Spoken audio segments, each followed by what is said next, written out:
Forget New Year, New You. This season is about slowing down, locking the doors, and cozying up at home with the one you really want to do nothing with. Your dog. After the holiday chaos, those quiet nights with a blanket, a podcast, and your pup feel like the reset you actually need. Ollie helps make those moments easier with fresh protein-packed meals made from real human-grade ingredients, so your dog can enjoy some quality comfort food too. Choose from 5 recipes and get a personalized plan for your dog's needs. Meals arrive perfectly proportioned with a scoop and storage container, so serving is fast and mess-free. And with Ollie's in-app on-demand health screenings, supporting your dog is easy, ensuring more cuddles for many years to come. Visit ollie.com/truecrime and use code TRUECRIME for 60% off your first box. Dr. Richard Musali was outside doing chores with his sons when a mysterious sound caught his attention. Then he saw the smoke, dark smoke billowing in the overcast sky, coming from the direction of his neighbor's house, where Todd and Linda Stermer lived, about a third of a mile away. When you say you heard a strange noise, like what type of noise? We really weren't sure. My son and I talked about it. We said, what is that? We just weren't sure what it was. We wondered if it could be horses. We really didn't know what the noise could possibly be. The Stermers' home was hidden behind trees, so Dr. Musali couldn't easily see what was happening. He decided to go investigate. He was a former critical care registered nurse, who then had a second career as a dentist. He headed out in his truck with his 16-year-old son. He drove down his driveway, on the country road, and then up the Stermers' long driveway in rural Lawrence, Michigan. It was the afternoon of January 7th, 2007. What he saw when he pulled up was a ghastly sight. Flames shot out of the white farmhouse. The roof was being destroyed. On the ground lay a figure, badly burned. His ears, his eyelids, his lips had all been practically burned off. Did you know who was on the ground? Not at first. I wasn't sure if it was Todd or possibly his son, Trevor. What was the condition of the person you saw on the ground? He was unconscious, laying on his back, and he had obviously been burned. He had all hair was gone, which made it more difficult to tell his age. His skin, it wasn't blackened as you might have imagined, but burned, and so weeping serous fluid, perhaps a little swollen and puffy, and then also making it a little harder to determine his age, based on facial appearance, no wrinkles. So that was the general appearance. Did you see anything to help you identify who it actually was? Yeah, it occurred to me to look at his left hand, and I saw his wedding band. And then I realized it was Todd for sure. It was 42-year-old Todd Stermer. 911 had already been called. Help was on the way, but Dr. Musali did everything he could to save Todd. He could see he was struggling to breathe. He tried to find a pulse, but it was hard. Next-door neighbor Michael Matheny and his girlfriend were already there when Dr. Musali and his son arrived at the Stermers. Michael and his girlfriend had been heading out to a bowling date when they saw the Stermers' house on fire. What did you observe as you were driving in? When we were driving in, we seen a van at the front of the house.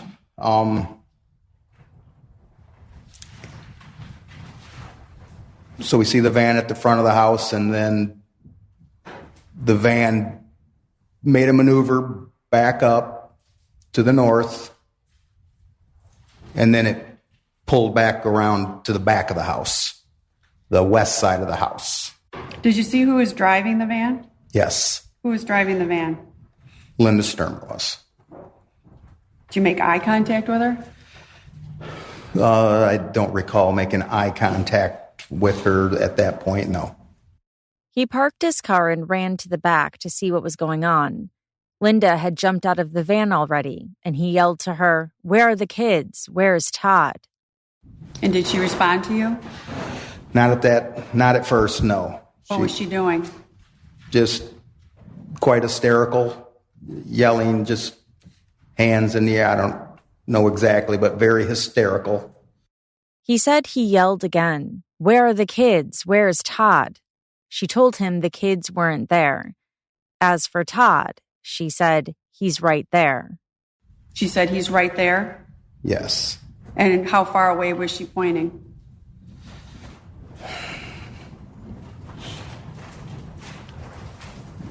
Once again, I'm not for certain, but she might have been 20 yards away at that point, And she's pointing 20 yards away? Yes. And basically saying, where I was. And then I looked and, he was right there. I just did not see him. And what condition was he in? Badly burned. Neck up was basically gone. It was in just a bad sight. Hands were badly burnt. Was he clothed? I didn't think he was clothed. I just seen a naked body. Michael found extra clothes in his truck and draped them over Todd to warm him. So you grabbed the items and you went back to Todd? Yes. And what was Linda doing at that point? At one point, she came over to the body, to Todd, and just was hugging him and, oh, Todd, something to that effect. And still hysterical, but she was on his body. So when you say on his body, what do you mean? Just covering him. She was on his body on the ground with him. Was she next to him? Was she on top of him? I would call it she was on top of him. Did you see her trying to do CPR or mouth-to-mouth at that time? No. As the neighbors tried to help Todd, Dr. Musali noticed that they were standing about 20 yards from the burning building, and right next to them was a fuel tank. If the fire spread, the fuel tank could explode. Dr. Musali's son found a 6-foot-long boat made out of plastic, so the group loaded Todd into the boat and dragged him closer to the road. What was Linda doing at this time? She was wailing. And that was actually, we realized that was a noise we had heard from our home, wailing and crying, varying degrees of upset. Linda asked Dr. Musali if Todd was still alive. Dr. Musali performed CPR. He later testified that he didn't smell gasoline as he leaned in close to Todd.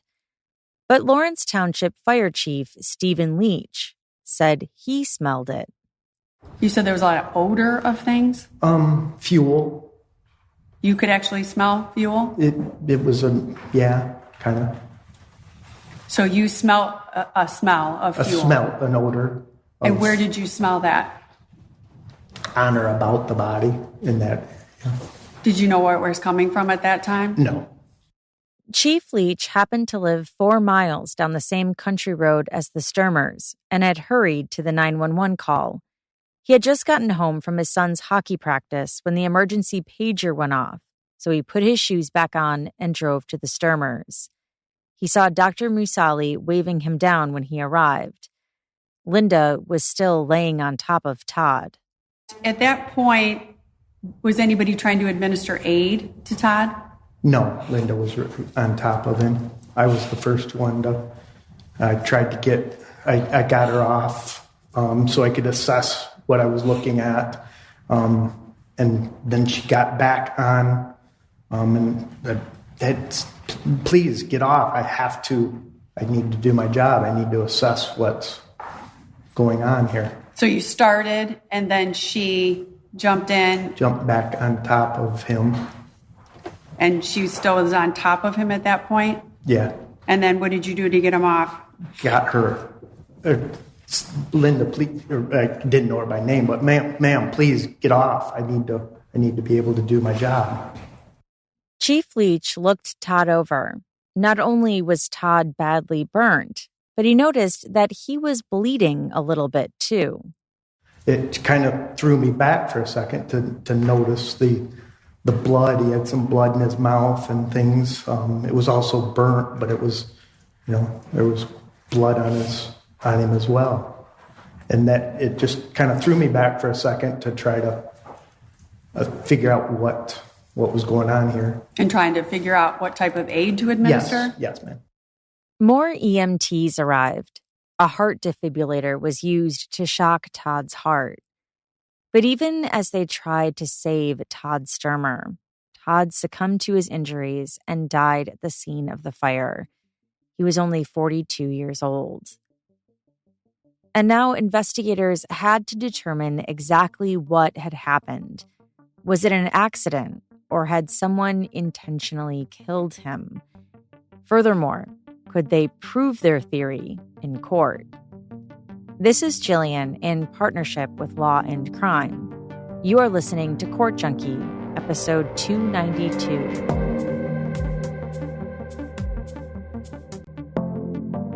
After the medical examiner pronounced Todd Stermer dead, Van Buren County Sheriff's Deputy Tony Evans got a better look at his injuries. How much of his body was burnt? I would say 70%. And you talked about the lacerations and I believe some injuries you saw in the back. Is this the time that you saw the injuries then on the back? Yeah, I noted there was a lot of blood when we moved him. And during the time of the CPR and looking at him, there's a large pool of blood when we moved him from the area where he was laying down. Brought him over there, and once we were doing our medical assessment of him, he was still bleeding from his head. And then he had some lacerations as well on his back. There were lots of layers to Todd Stermer. He was a father of 3 boys and a grandfather to 6. He coached kids' sports and was athletic. His loved ones described him as a good guy, caring, kind. He was close to his mom. He was creative and loved celebrating Christmas and Halloween. He wasn't somebody who hid his emotions. He wasn't afraid to cry. In court, Todd's mom later recalled how handy he was.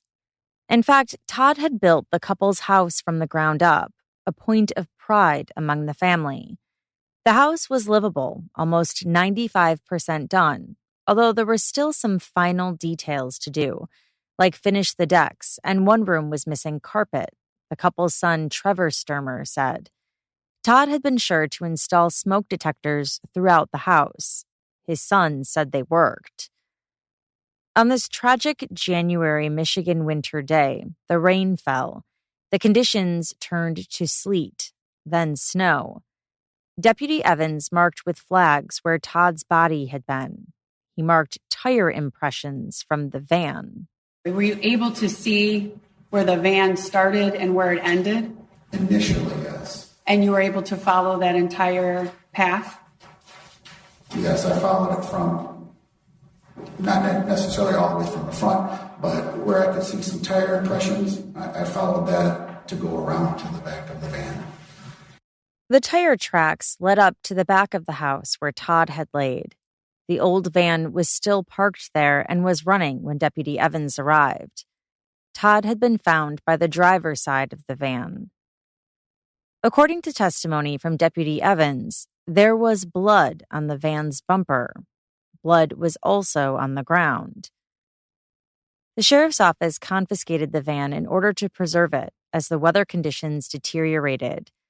Todd's clothes, which it appeared he had peeled off as he escaped the house fire, were also taken to be analyzed. Under cross, Deputy Evans was asked about tire tracks and the blood on the van's bumper, otherwise called the brush guard. You were looking at some of the photos, and we saw the photos of the blood on the ground. You remember that? Correct. And comparing it to the tire tracks, right? Yes. There was no blood that you observed at the scene on the tires themselves. Is that right? I didn't observe it on the tires, no. In fact, we saw the blood on the bumper. Remember that? The brush guard, you called it. Yes. And the brush guard is about, what, 10 inches off the ground? I'm not 100% sure how far up that is, but... Roughly? Roughly. Okay. 10 inches off the ground, and it was inside the tire, wasn't it? Yes. All right. You didn't see any evidence of any blood on the vehicle itself that would suggest the tire impacted Todd. Fair? Yeah, I did not know. All right. Deputy Evans was also not a crime technician. He got called in to occasionally look for fingerprints or do basic things. More advanced sheriff's personnel analyzed the Stermer's home and the evidence to look for clues to understand how Todd had died. By the time EMS and paramedics arrived on scene, John Gruss, a Van Buren County Sheriff's deputy who has since retired, sat with Linda in a pickup truck to protect her from the cold. She had been hysterical, but finally she calmed down enough to where she could talk. Deputy Gruss asked her what had happened inside the house. A lot of the time she was looking at the floorboard of the truck. I had to ask her a couple times. Sometimes she'd answer a couple words, and then other times she'd just be quiet. Did she say where she was located when she first learned of the fire? She said she was down in the lower level of the laundry room doing laundry. Did she say where Todd was? She had mentioned that Todd was in the upper level in the bedroom.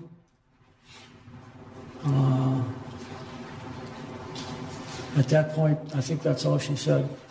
Did you talk to her about if there was a fireplace in the house? I did. I asked if there were fireplaces in the residence, and she said there was 2 fireplaces. One was upstairs in the one bedroom in the upper level, and the other one was in the main part of the house. I then asked her if they were gas fireplaces or wood burner fireplaces, and she said there's no gas in the house. They were both wood burning fireplaces. Did she say what happened when she was downstairs doing laundry? She said she heard Todd hollering and screaming, so she ran upstairs to the main level of the house that was full of smoke. She then said she couldn't get upstairs because the doorway was blocked with flames and she couldn't get by there. So then she ran outside to tell the neighbor that apparently was there to call 911. Did she say what door she ran out of? She said she ran out the front door. He said Linda told him she didn't know where he had come from, but that she saw Todd in the yard. Did she say what she did when she saw him out in the yard? She said she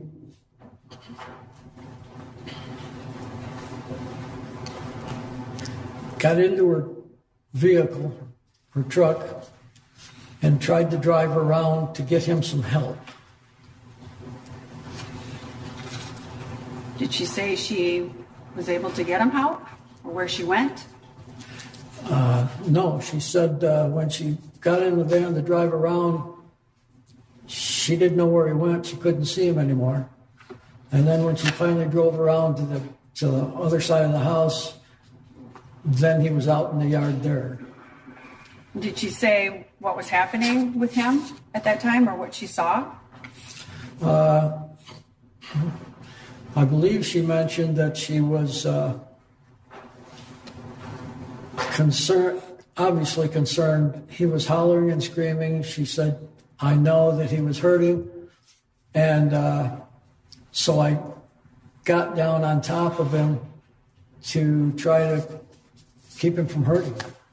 She got on top of him to try to keep him from hurting? Correct. When Linda was talking to you in the car, did she mention if Todd was clothed or on fire at that time when she saw him in the yard? I believe she said that he was smoking. Did she say anything about his clothing? I believe she said that he had already tried to remove his clothing, rip them off, and that he was like smoking. Thought he was smoking. Michael Markey, a forensic pathologist, performed the autopsy. Todd had burns on 90% of his body. The only part that hadn't been burned was on his feet. I diagnosed thermal injuries, what are more traditionally known as burns, over most of the body. In addition, he had evidence that he had inhaled what we call products of combustion, which are the materials that are produced when something burns. So essentially the smoke or the soot, the gases. And is that a significant finding in terms to maybe timing of death? The inhalation of products of combustion are, at least in my field, when we're examining a burned body, one of the questions is whether the person was alive or not during the fire. And finding evidence that they inhaled the smoke and soot, the products of combustion, indicates that they were alive and breathing at the time that the fire was occurring. You have as the cause of death the thermal injuries. But how does someone actually die from a thermal injury? Well, there's lots of different ways. I mean, people that die contemporaneously with the burn, so they don't survive. Many people survive burns and then die of complications, oftentimes infection and that sort of stuff once you've exposed the skin or the underlying tissues to the external. Many people end up with infections. Acutely, it's thought to be due to shock, probably due to loss of all of that skin surface. There's loss of body fluid, and so it tends to be sort of a shock situation where you lose fluid, you can't keep your blood pressure up, you can't perfuse your tissues like your brain and your heart and all of the organs that you need, and that results in your death. It may also be related to inhalational injuries. If you actually have heat-related injuries to the airways, you may actually develop some respiratory complications of those thermal injuries as well. But Dr. Markey noticed other injuries on Todd's body, too.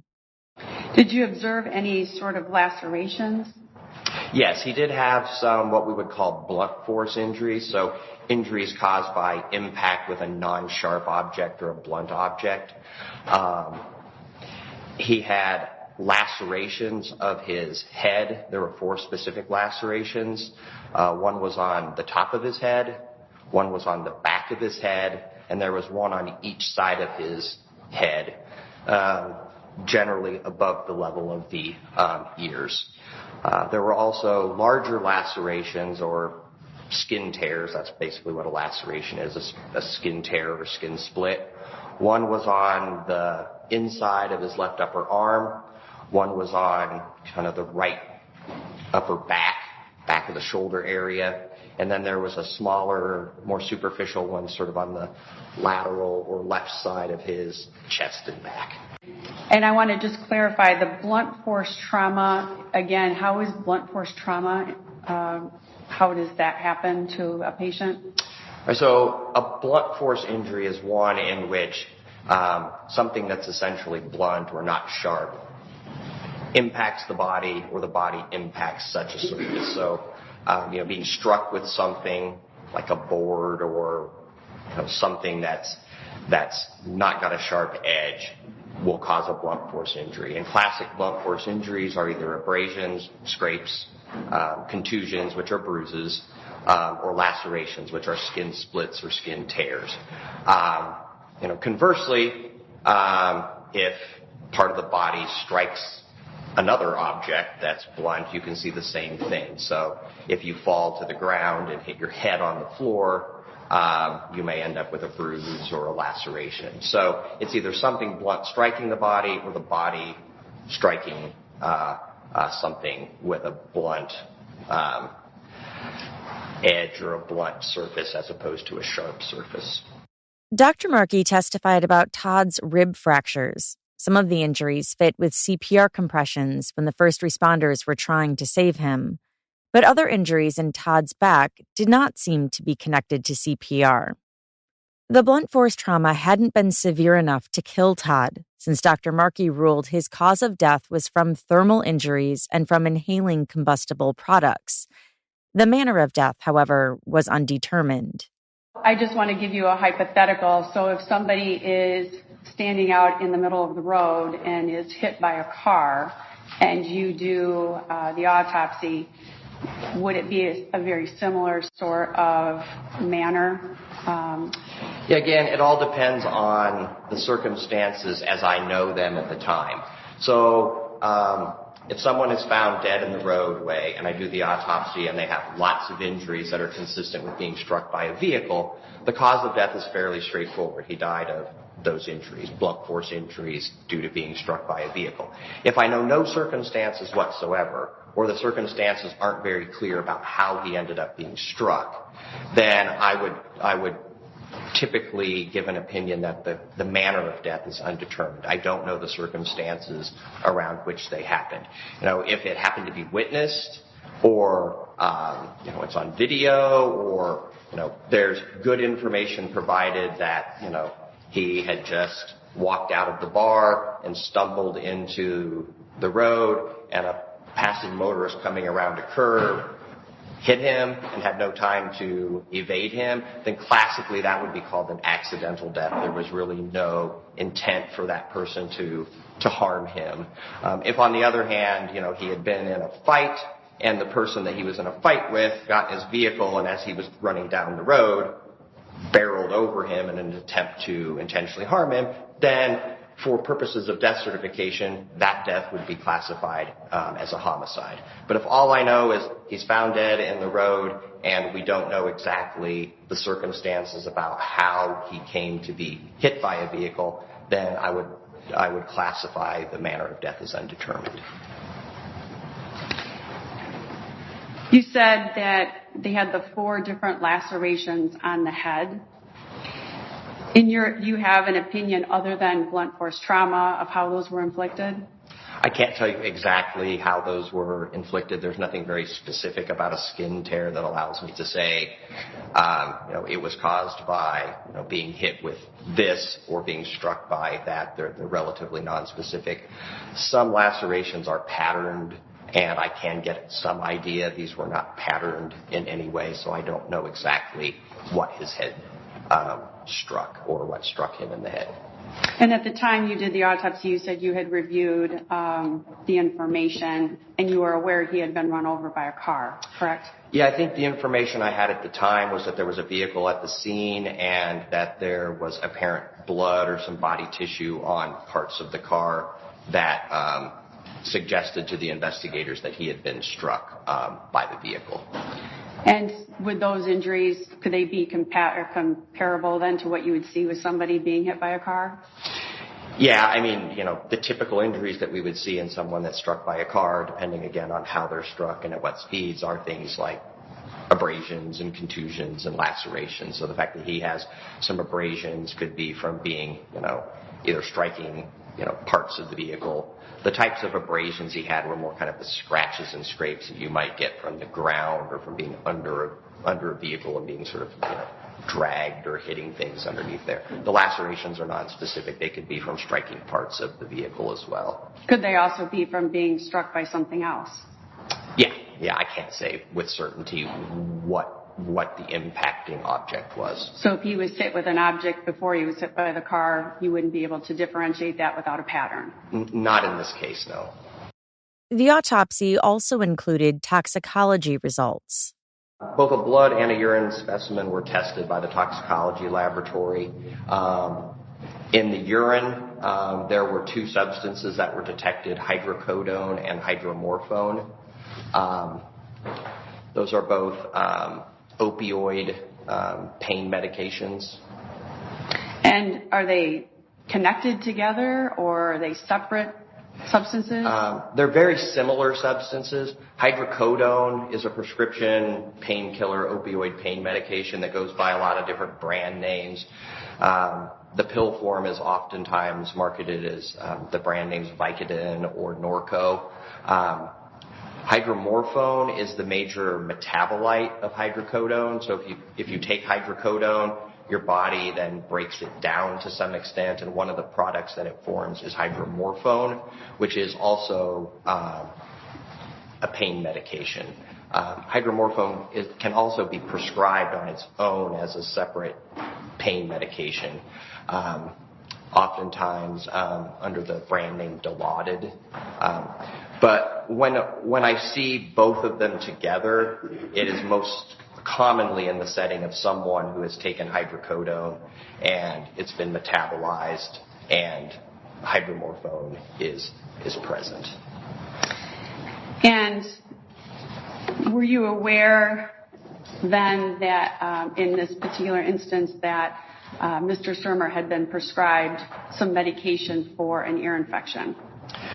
18 years ago when I authored this report, I don't know if I knew that or not. I don't recall knowing that at the time, but there's been a lot of time that's passed between when I did the report, when I did the autopsy, and now. So I know I have subsequently been informed that he was prescribed a medication that contains hydrocodone. As it would come out at trial, the problems in Todd and Linda Stermer's marriage ran deep. Tension, secrets, lies, infidelity.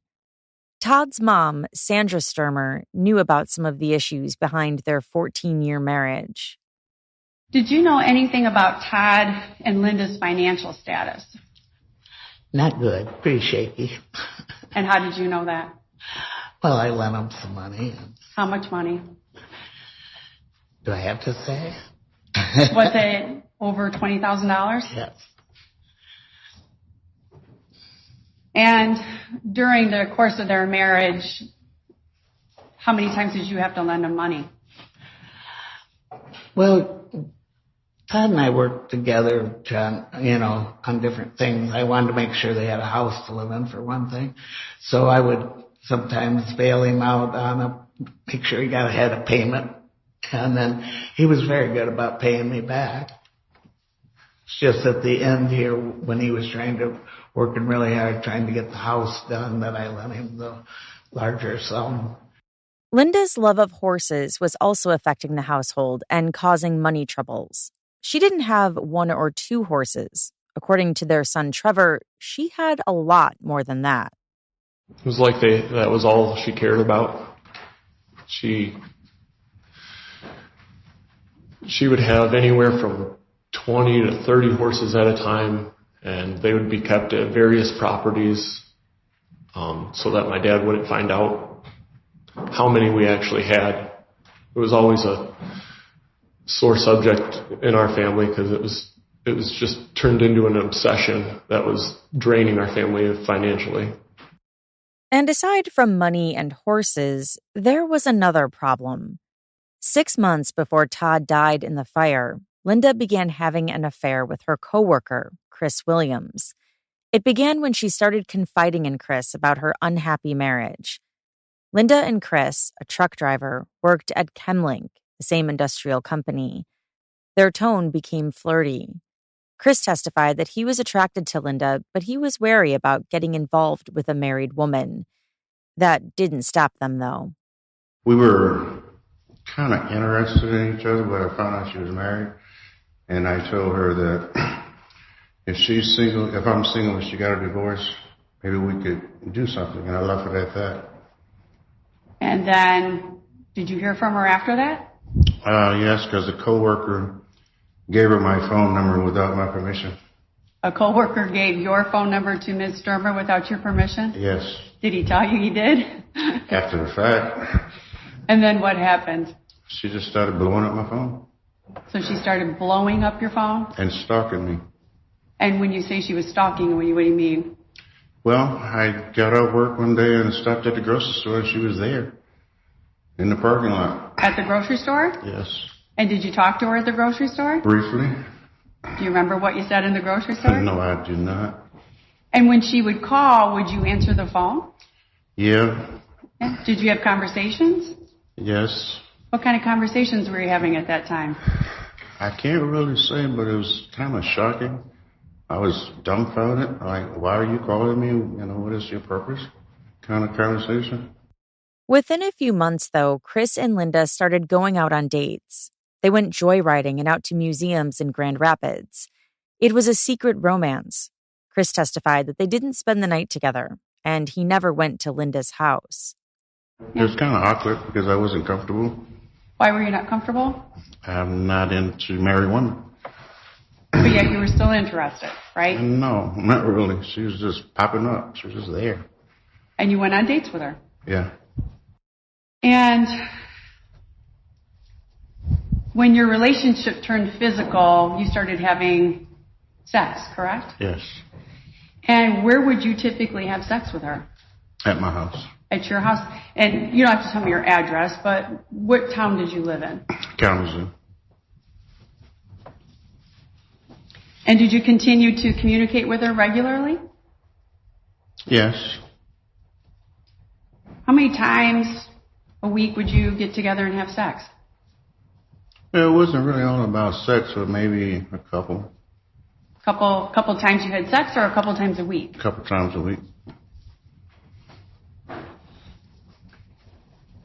Were you aware if she had more than one phone?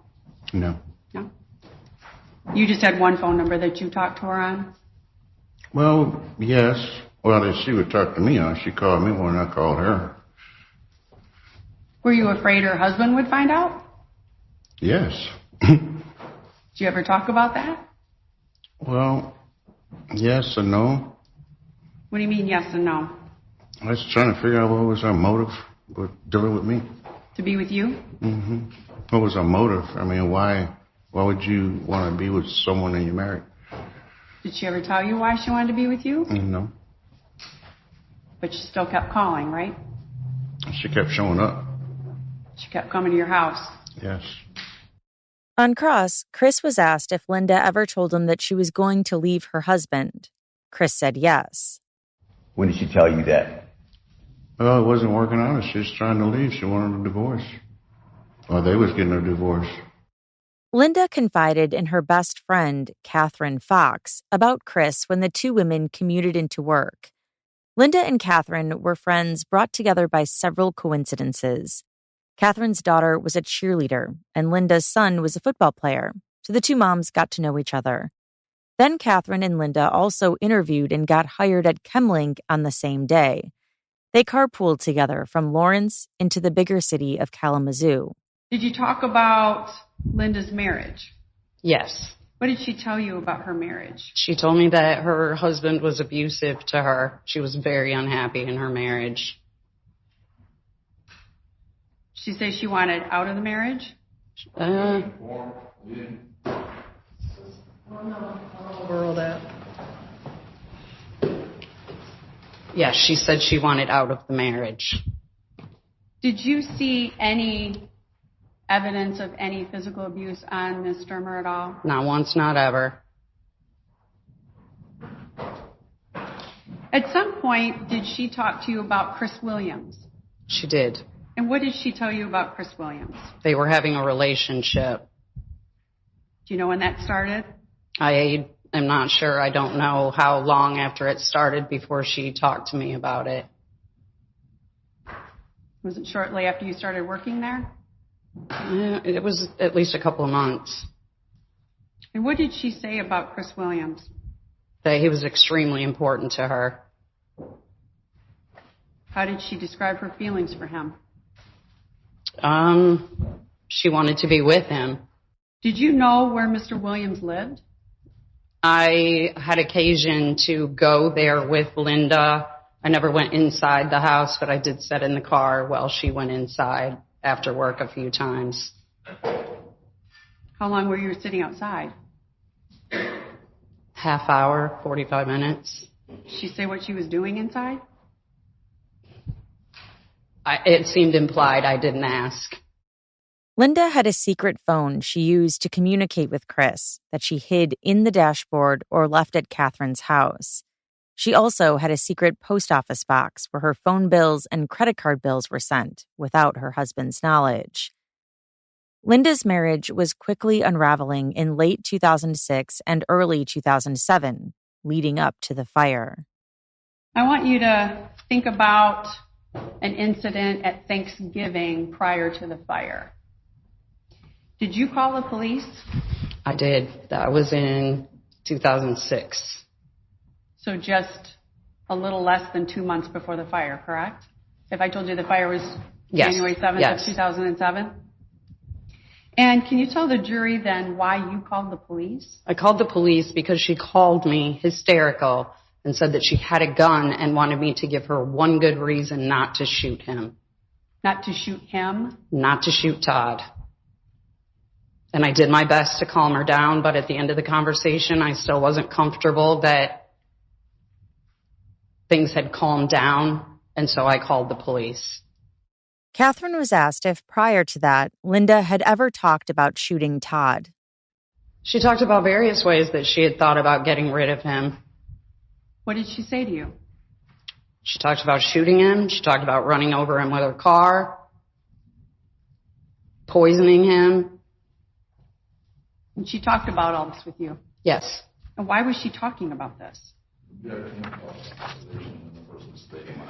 I'll rephrase. Yeah, sustained. What was the context of that conversation? Generally, it was when she was talking about how unhappy she was in her marriage. She ever talked to you about Todd being suspicious of her? Not until late in 06. It was late in 06. She said that she felt like he was getting suspicious. What was your relationship with Todd Stermer, if any? From when our friendship started, she had told me that he was jealous of the time that we spent together and that he didn't like me. So I didn't have contact with Todd. And that was because of what she said to you? Yes. She was asked if after the fire she ever talked to Linda about what had happened. I asked her about it. She told me that her attorney had advised her not to discuss it. So you didn't have any conversations with her? We did not, no. Did she ever say anything about Todd being run over by a van? She did. What did she say? She told me that she had run over him with the van. Did she tell you why? No. Well, she said it was smoky and she didn't see him, that he had run out of the house, and she was trying to get in the van to go for help. Chris testified that Linda and Todd were fighting about money. Did she ever talk to you about a vehicle that Todd sold? It was a vehicle that he traded in on the van. And then did she tell you how she felt about him trading that in? She was upset. And when was this in relation to the fire? I can't remember when she told me, but that Friday she left my house, she was pretty upset. She was upset? Mm-hmm. And what she was upset about this truck? I'm not sure what it was, but it wasn't a normal visit like it normally would be. What made it not like a normal visit? She was upset. And when you say she was upset, what was she doing? I guess it was about the van, the truck that he traded in without her permission. Was she angry? Yes. Was that a different emotion that you had seen from her? I'd never seen that side of her before. You never saw that side of her before? Never. So the Friday before the fire, you saw a different side of her? Yes. According to court records, Todd discovered his wife's affair on January 6, 2007, the day before the fire. Todd said he wanted a divorce. A month after Todd's death, Linda and Chris broke up. So was it more of a mutual ending? No, it was more or less her lawyer told us we should not be seeing each other. But she shouldn't be seeing me. That's what she told you? Yes. 2.5 years after the fire, Chris heard from law enforcement. They undoubtedly had lots of questions for him. Chris spoke with them. Under cross, Chris said he didn't have a choice. What do you mean you didn't have a choice? I was served with a first-degree premeditated murder subpoena. To do what? To testify, to come to court. So before you came to court and testified, you were interviewed by these two individuals? Yes. They served me with the subpoena, and then they asked if they come into my home. So you were served with a subpoena, and then you was interviewed on the same date, the same time, at your house, right? Yes. Were you afraid? Yes. What were you afraid of? The unknown. But Chris wasn't facing any criminal charges. Linda was. She was charged with Todd's murder and arson in 2009. Authorities believed she had intentionally set fire to Todd and their house and then run him over when he escaped outside. In 2010, Linda was found guilty, although she maintained her innocence and appealed her verdict. She won. A federal appeal court ruled that she deserved a new trial in 2018. The following is from the court's ruling. The state of Michigan charged her with killing her husband by setting both him and their house on fire. At trial, the state used a fire expert to support its claim of arson, but Stermer's counsel never retained or consulted with an expert to rebut this evidence. In his closing arguments, the prosecutor repeatedly branded Stermer a liar, misrepresented her testimony, and disparaged her while bolstering other witnesses. Stermer's counsel did not object. So because of prosecutorial misconduct and a bad defense, Linda Stermer was free after 9 years in prison. It was a shocking turn of events, but the state decided to try the case again instead of dismissing it. With the new prosecutor in charge, the new trial began in 2025. All the testimony you've heard so far in this episode has been from her second trial. You got the premeditation in the morning about the fire. Now you got the premeditation of trying to run him over when he escapes. But now let's talk about the third time and her attempt to try to silence him when she doesn't kill him after she runs him over. He's breathing. His heart is still beating. He's struggling to breathe. His mouth is moving. And what does she do? She jumps on him, face to face, on his burned body. She places herself on his body, covers his face with her hands, by one witness's description. She has to be forcibly removed by people who are trying to help him and render aid. She knew he was struggling. She knew he was hurting. And she laid on his body. Why? She's thinking about, what if he talks? What if he lives? Among the physical evidence presented at trial were 6 different spots on the van that had tested positive for human blood. The DNA matched Todd Stermer's. The areas were all on the driver's side, on the front of the van. Todd's socks, his underwear, sweatpants, and the shirt that had been covering his groin area had all tested positive for gasoline, according to a Michigan State Police analyst. On the day of the fire, Linda had gone to a gas station at 9 a.m. and appeared to fill up a gas can, according to the prosecutor. The morning of the fire, Ms. Stermer gets up. She's contemplating the fire. She goes, she purchases gasoline, and she removes the things most precious to her from the home. Probably, makes sense, she was arguing about her affair with Chris Williams, with Todd. She strikes Todd with an object sometime during that altercation, just like she told Dardita that she struck him during an altercation. And now you've got a possible laceration from blunt force trauma on the head. Dr. Markey testified that you can knock somebody unconscious without having any brain trauma, that just having that indentation, you could knock somebody unconscious. Also makes sense that she had planned to drug Todd with a cup in the dishwasher, but she changed course. Maybe that argument got out of hand. Maybe she just changed her mind and decided this was an easier way. She douses Todd with that gasoline that she bought that morning. So gets it on his underwear, socks, sweatpants, recliner. And he's not on fire yet. She runs downstairs. We don't know. She's changing clothes. She's letting the dogs out. Did she ever run downstairs? We don't know. If she does, we don't know why. Maybe she's changing clothes. She doesn't expect the fire to erupt as quickly as it did, because she doesn't know It's the vapors that were testified to that can ignite. You have an incapacitated man with gasoline on him. You run downstairs to grab something, do whatever you're doing, those vapors ignite. It would explain why it's sudden. It would explain why it catches her off guard. Who knows? Maybe she planned on going up and knocking a candle over.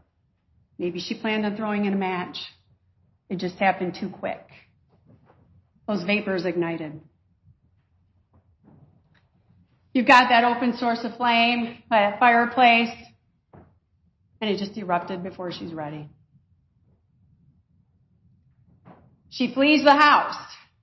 Here's the top of the stairs, as she describes it, and as Corey describes it. She gets to the top of the stairs, there's the counter, right where her purse is, right where Corey described it. She grabs her purse in an attempt to escape. Maybe she thinks she can just get in the van and drive away. He'll burn up. She'll have an alibi. She's not at the house. She's just going to drive away. Problem is, Todd escapes. She sees Todd. He's in the side yard, ripping off his clothes, screaming. At that point, she's thinking, he's alive. He's got to be silenced. What does make sense? She gets in that van. She's trying to flee. She sees Mike and Connie coming down. Now she really panics. She can't leave this burning man in the north side of the yard, hoping he's just going to die, and she could drive away. Now she's been caught. She's been caught by Mike and Connie. What's she going to do? Is she going to take the chance that he's getting that fire out? I'm going to tell Mike and Connie what happened? She panics. She pulls off the driveway into the rear yard. She lines Todd up with the driver's side and she runs him over. But some of the important facts were missing, like the question of how did the fire start? A state fire investigator ruled out an electrical fire. He said there was no evidence that supported an electrical fire. Electrical fires typically start in the walls. The wall studs would have been completely burned away. And also, electrical fires take time to burn, time to develop.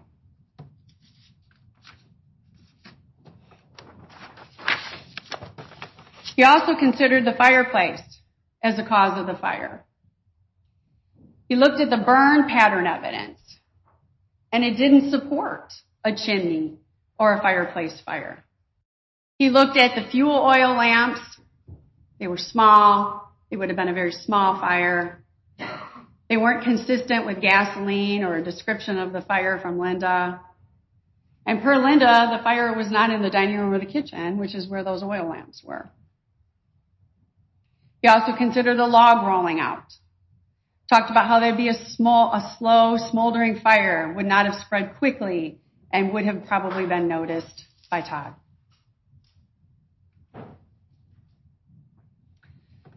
He looked at if this was an intentionally set fire. He considered the fact that there's gasoline present in the area of origin with no explanation of why gasoline would be present there.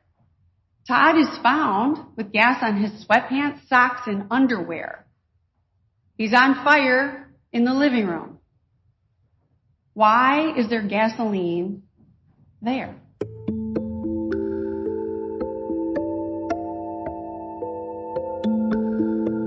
According to the prosecution, Linda lied multiple times about what happened on January 7th, 2007, including after her insurance company hired their own fire investigator, a man named James Shinsky. January 15th, James Shinsky starts conducting his own fire investigation. During this investigation, he seizes several rags from the washer in the basement of the Stermer residence. These are collected by Mr. Shinsky and sent to a private laboratory for testing.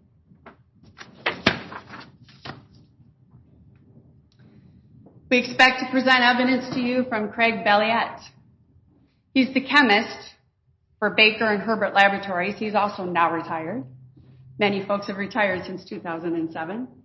And he conducted an analysis of those rags that were seized from that washer by Jane Shimsky. Steve Willison, who's an attorney for Farm Bureau Insurance, also becomes involved. So again, part of the fire insurance investigation. Defendant sits for an examination under oath at the request of her insurance company.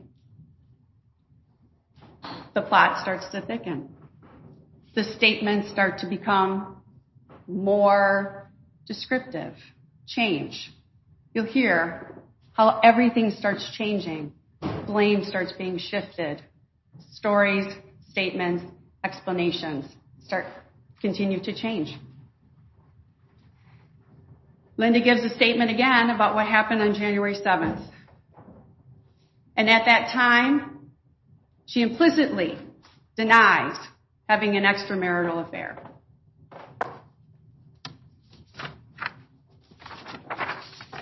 October 18th, several months now after the fire, it's still in 2007, Steve Willison sits with the defendant again for a second examination under oath.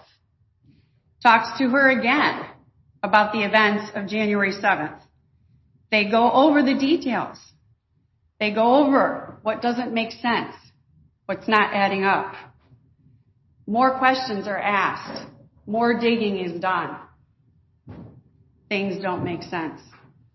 At the end of the trial, you're going to hear from Trenton Stermer, Trevor Stermer, and Corey Pierce. All three are the sons of Todd and Linda Stermer. They were teenagers at the time of this fire. Now they're grown men. They're going to come in and talk to you. They're going to explain what it was like to live in the Stermer household, what the dynamics were, what the relationships were. They're going to talk to you about what happened that morning, the night before, to give you an insight as to what occurred in the hours preceding this fire. Skip Kelly, who is part of Linda's defense team, argued that the Stermers were an all-American family living in a rural area in a close community where all the neighbors knew each other. There wasn't any fighting. There had been some arguments. Nothing physical. Nobody threatening anyone. As a matter of fact, Ms. Stermer had earlier that day went to one of the local convenience stores, gasoline for the car, purchased a few items, come back home, and she's there with her husband. And of all the things that could happen, she hears a scream that she's never heard before. A very scratching scream. And she runs upstairs, and as she gets to the top of the stairs, all she can see is fire. All she can see is her husband on fire. What could it be like to run to a door and see nothing but a gulf of flames and a human body that you can't get to? All sources of communication was in that room. Her cell phone, she had no way of calling anyone. And in a state of total panic and trauma, she runs down and she gets out of the house for the sole purpose of trying to go and seek aid, help, my house, my husband is on fire. She gets outside. It's cold. It rained. It snowed. The terrain around the house was not concrete. Therefore, she jumps in the van, a 1993 Ford. This is 2007. It's not a 2005. It's not a 2006. It's a 1993 Ford. She jumps in the van, and after she gets in the van, she tries to maneuver out of the drive. Then she sees Mr. Stermer. Some kind of magical way, he had maneuvered out of the house on fire. He was on fire. But when he got out of the house, she sees him, she gets out of the van, and she goes over to him and does everything she can do to try to help. A body, skin from a fire is coming off. She tries to pick him up, and she can't maneuver that. And so she tries to get him in a comfort place to just stay in one place until she can get back in the van and go and try to seek some help. And as she attempts to leave, she doesn't look down on the ground in some kind of way because of the involuntary movement of his body. His body is positioned in a way in which when she attempts to drive out and back up and go forward, his body is up under the center of this van. He said there is absolutely nothing that puts any weapon in the hands of Linda Stermer. The evidence will show that there was an accidental fire in a house, in a room that had burning candles, that had burning lamps, oil lamps, that had a fireplace, and that the location of where the fire started and how it began to grow was in the same room where Mr. Stermer was, not where Miss Stermer was, because she was down in the lower part of the house doing laundry and chores. He said they never did a true investigation into the origin and cause of the fire. He said because of that, they have nothing they can put in Linda's hands that proves she started it.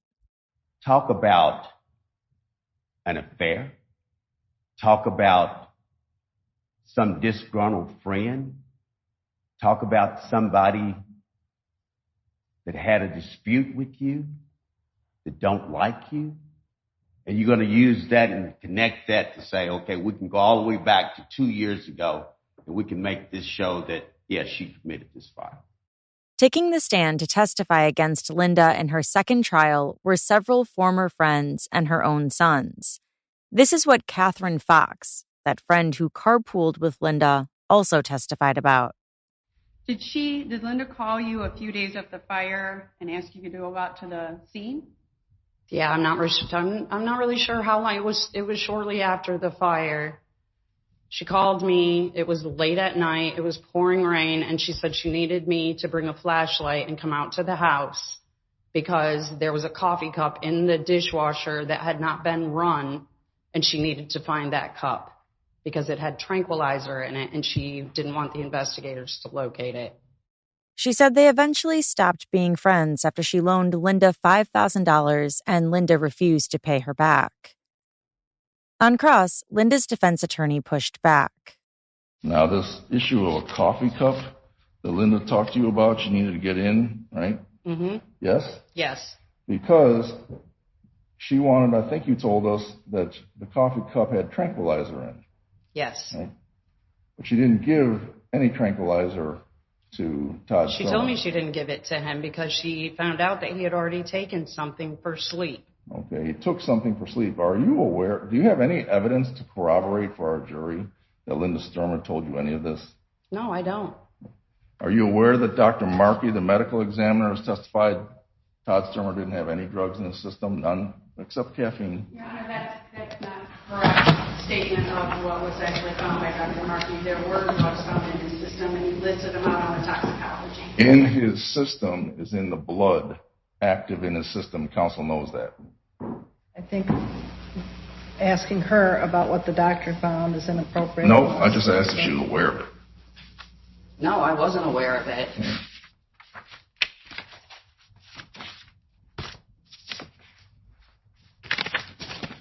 Man, do you think you're a truthful person? Yes, I do. You think you're a deceitful person? No. Todd and Linda's son Trenton remembered his parents asking him who he wanted to live with as they planned to separate. Around the time of the 2007 fire, Trenton was 12 years old. Do you recall the morning of the fire? Vaguely, yes. Do you remember what happened when you woke up?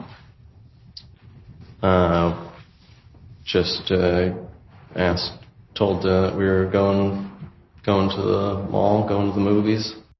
Before you left, did Linda tell you anything about what was happening? When we went upstairs, I believe she told us that they were working out the details of getting divorced. Did she say anything about her moving or leaving? She said something about her going to stay with her sister-in-law, Kim, maybe. So you said you went upstairs, so you did not go out the basement? No, definitely not. So you went upstairs? Yes. When you went upstairs, did you see your father? I did for a second. Where was he? Sitting in his chair, I believe. And the chair was where? In the living room. Did you see his face? I did, yes. And was he awake? Was he sleeping? Seemed like he was sleeping, potentially. Were you able to say goodbye to your dad? No. Why? We were kind of shooed out of the house. Shooed out by who? Linda. He and his brothers left. His older brother, Corey, may have driven. He said they went to the mall and the movie theater. Did Linda tell you what happened when you talked after the fire? Yeah, she gave a few different stories over the next 2 years. Different stories? Do you recall how they were different? Just what she did, where she went, changed. How did they change? At one point she said that she went upstairs and she saw a fire and couldn't see anything, and I think she said that she couldn't make it up the stairs at one point, and that there's too much smoke or there's fire already before that.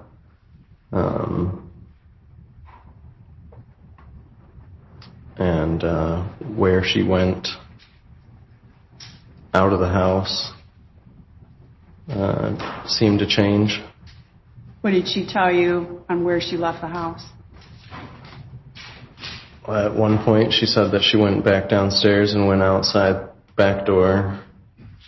And I feel like at a different point she said that she went out the front door. He said she would get angry and hysterical whenever he would ask about her changing stories. A few different occasions. She, driving once, she, I think, pulled over and started smacking me or something. And another occasion, she just flat out attacked me and gave me a bloody nose and pushed me into the bathroom. Another occasion, she told Trevor to beat me up if I kept asking questions about it. So all of these times you've just described were related to you asking why her story was different? And what happened and how it was that my father didn't make it out. The prosecutor asked him if Linda ever told him what to say to investigators. He said she did. He remembers that she told him to tell them that he doesn't remember when asked certain questions. He couldn't recall which ones. He said she told them that if he didn't do that, they wouldn't get their things back that they had lost in the fire. Prior to the fire, did she say anything concerning to you about your dad? Prior to the fire? Yes. Yes. At one point, she had came downstairs and sat on my bed and said, wouldn't it be better if he was dead?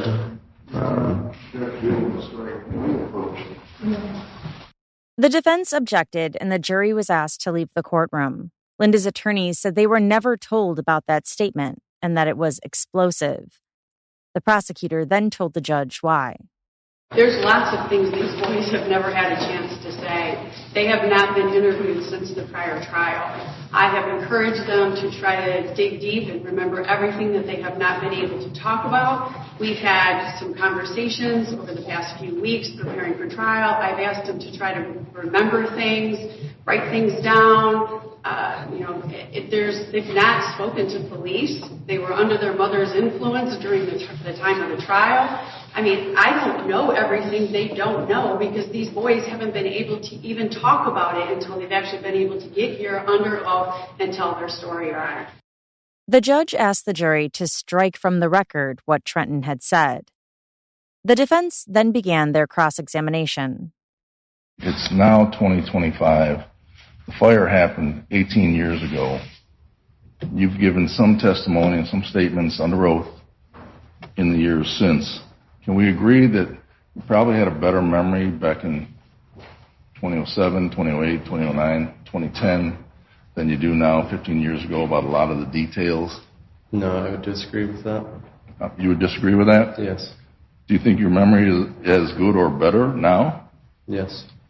Why do you think that?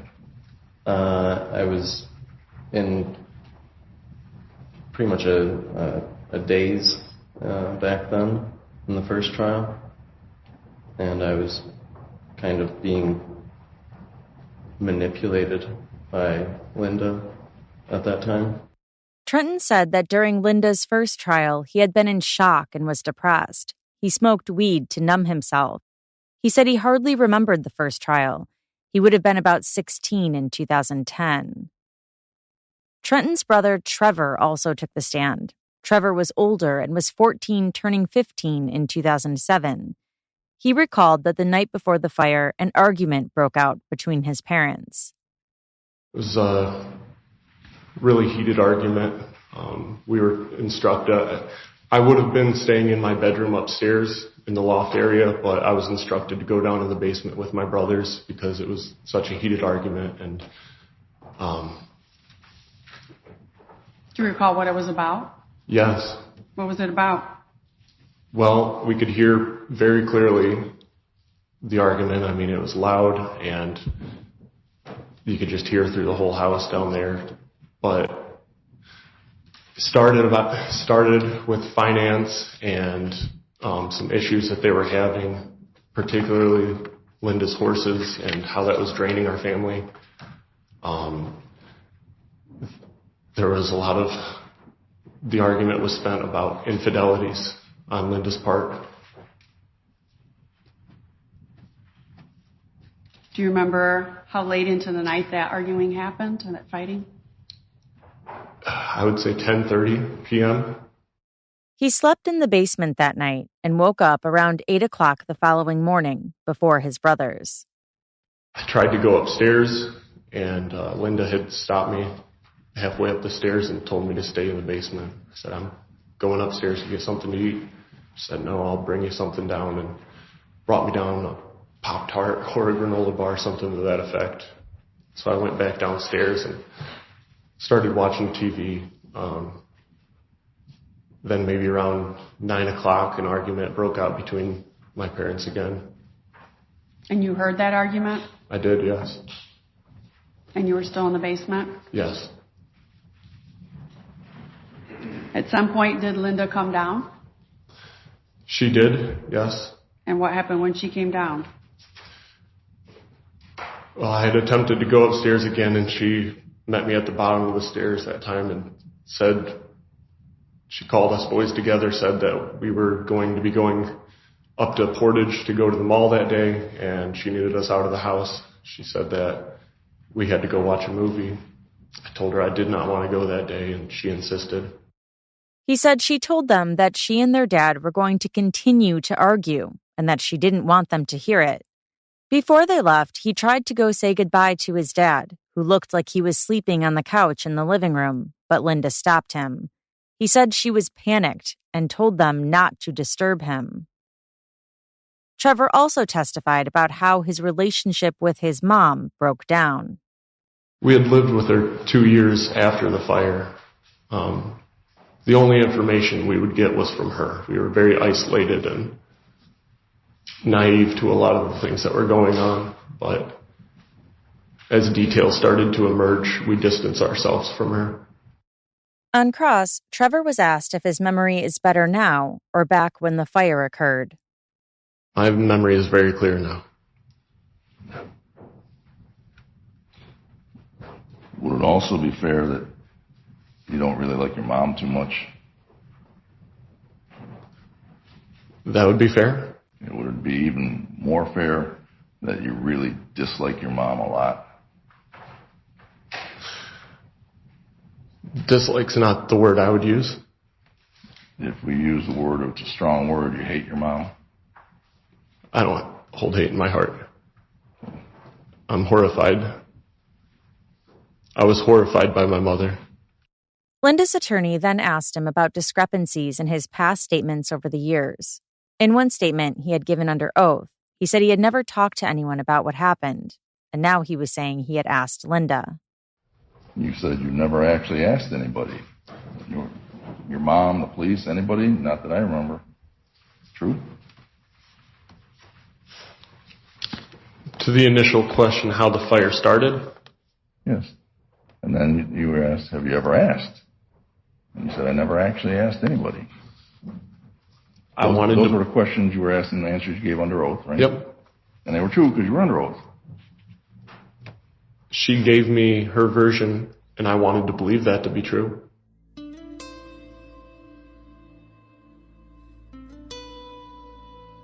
In her closing arguments, the prosecutor listed off their evidence. Let's look at evidence of premeditation, because that's count one. You got to find evidence of premeditation. First thing, purchasing gasoline. You can consider for all these different things. You can consider for the arson. You can also consider it as evidence of premeditation. She gets up in the morning. She buys gasoline the morning of the fire. Cindy sees her putting the hose in the rear of the hatch. Only logical conclusion, she's filling a gas can. A 1 gallon gas can is found at the front yard at the time of the fire. Tells Kate Fox she wants to kill Todd. She's thinking about it. It's premeditation. She's thinking about it. She contemplated differing ways of completing the act. She attempts to frame Todd. You can consider that. She uses Todd's credit card to purchase gas. She claims she didn't have any money, which I read to you, which is why she used the debit card, but yet she has $202 in her wallet in cash. Why is she using Todd's credit card? She wanted to look like Todd was the one that bought the gas? She consistently tried to paint Todd in a terrible light, despite having no evidence to support her accusations. Blame shifting. You can consider that as evidence of premeditation. You can also consider that she sent the boys away from home. She's thinking about it. Why did she send them all away? She told them to call first before coming home. She didn't let them see their dad. She physically blocked them from seeing their dad. Keys were waiting for him in the Blazer. What else? Her purse. Her purse and her money were found in the van. Corey specifically remembers that purse on the counter when he came up the stairs, said he was looking right at it. Linda was preparing to be gone after that fire started. That's the evidence the morning before the fire starts. But you can also consider additional premeditation. She sees Todd escape the burning residence. He's screaming, pulling off his clothes, hollering in the yard. She can't let him survive. He's going to tell what happened. So what does she do? She gets in the van. She makes a nice little arc pattern to the north side, into the backyard, and runs him over. Meanwhile, Linda's attorney insisted she was innocent. He said Linda's sons and ex-best friend who testified against her all loathed her and had an axe to grind. He also told the jury that without the facts, like how and where the fire started, the prosecution hadn't proved its case beyond a reasonable doubt. Why is Linda Stermer, after 18 years sitting in the defense seat? Well, how about there was a house fire, and as soon as the police got there was a man who died, and then there was blood on a bumper. So they rushed to judgment and automatically assumed someone's dead, someone's alive, blood on the bumper, has to be a crime. This became a rush to judgment with no evidence. In fact, what it really was, as you will see, this was a prosecution looking for a crime because they worked backwards. Why do you think Ms. Zuderbein spent the majority of her time this afternoon and the majority of the case talking about infidelity, talking about having romance and best sex ever, and wanted to run away? Nobody said she wanted to run away with somebody. Chris Williams didn't say that. You can look at your notes. No, they wanted to show you the why, the motive. Remember, she said, we don't have to show you motive, but they spent the whole case and the whole afternoon talking about motive. Because they wanted to show you the why so you wouldn't focus on, how about the where? How about the area of origin? And more importantly, how about the how? Because they can't tell you how the fire started. There was talk about the construction of the house. And this is real important because as you're analyzing, how could the fire have started? Could it have been an accident? Remember Brad Stermer, the older brother? He said, I was in college, and remember we had that yellow house that was my dad's, and Todd was the main guy working on it. And he said, I'm a handyman, and I'm good at it too. But we didn't have any money. I think the phrase was, we were scraping nickels together to get it fixed. And he admitted, we didn't use the best equipment, the best components as we were doing the house. And 5 months after they finished, with Todd at the helm, being unlicensed, that place burned. And he said that was an accidental fire. Well, that can happen when you don't have licensed contractors. And good as you may be as an amateur, you're not a licensed electrician, you're not a licensed mechanical person, HVAC, nothing. That can happen. And you can't rule out that that happened in this case. And we know why. Because it took, 6 years for this house to be built? You're scraping nickels if it takes 6 years to build a house. You're doing what you can when you can afford it. You heard, and maybe it's because of the horses, but you heard they were having money troubles. That's why they didn't build it. That's why they were scraping nickels. And he was at the helm. Everything depends on whether there was a fire that was set intentionally and was it set by Linda Stermer. There's no arson, there's no crime. If there's no crime, there's no premeditation. Put this in your hands to do your job and hold yourselves to your oath. Thank you. Not guilty. The jury began their deliberations. After just more than 7 hours, they returned with a verdict. The outcome in Linda's second trial was the same as her first trial. Linda Stermer was guilty of murder. Afterwards, Linda's defense told media outlets they are already planning their appeal. And that does it for this episode. This episode was researched and written by Gabrielle Rusin. To join the conversation, follow us on Instagram @CourtJunkie. Thanks again for listening. Until next time.